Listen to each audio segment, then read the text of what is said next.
Welcome back to another quick guide. Today I'll teach you how to send my iPhone contacts to Gmail.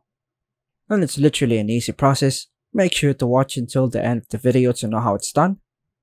To migrate your iPhone contacts to your Gmail account, you can proceed with the following steps.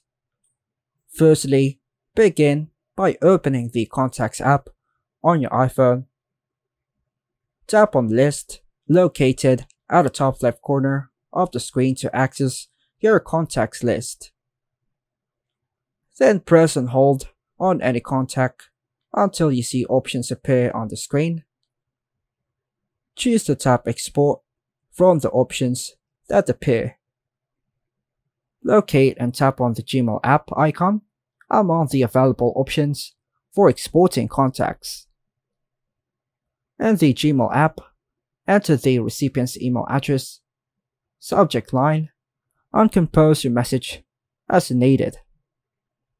Once you've composed your email, tap on the Send button, located in the top right corner of the screen, to send the contacts to your Gmail account.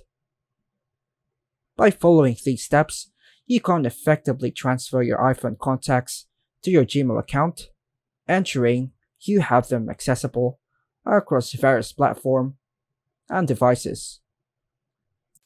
And that's all for now, folks. Thanks for watching.